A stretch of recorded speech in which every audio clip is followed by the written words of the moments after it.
ഇന്ന് ഒരു അടാറ് സംഭവം. ഓ ഇതാ കാണൂ മൂർത്തികളെ ആവാഹിച്ച അവതാരപ്പിറവി.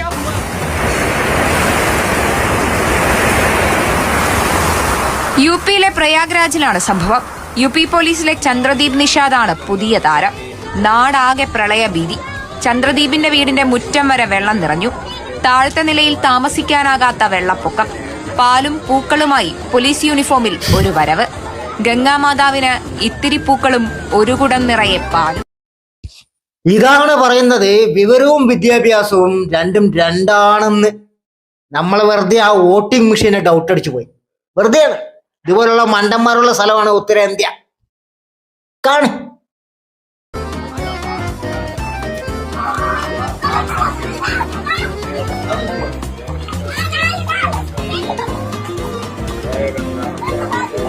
ധന്യനായ പോലീസുകാരനെ പിന്നെ കാണുന്നത് വീട് മുങ്ങിയ നിലയിൽ.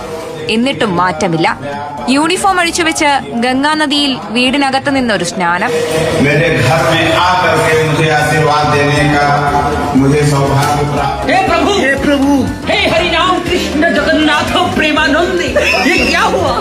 ഇത്രയും മണ്ടനായിട്ട് ഇയാൾക്ക് പോലീസിലാണ് ജോലി. ഞാൻ അതല്ല ആലോചിക്കുന്നത്. ഈ വെള്ളപ്പൊക്കത്തിലും ഇയാൾക്ക് ഈ പാലും പൂവൊക്കെ എവിടെ നിന്ന് കിട്ടുന്നു എന്നാണ് ഞാൻ ആലോചിച്ചുകൊണ്ടിരിക്കുന്നത്. ഇതൊക്കെ എങ്ങനെ സാധിക്കുന്നുവെന്ന് ചോദിക്കുന്നവരും ഭാഗ്യവാനെന്ന് പറയുന്നവരും സമൂഹ മാധ്യമങ്ങളിലുണ്ട്. ഇതാണ് കേരള സംഘികൾ സ്വപ്നം കാണുന്ന കേരളം.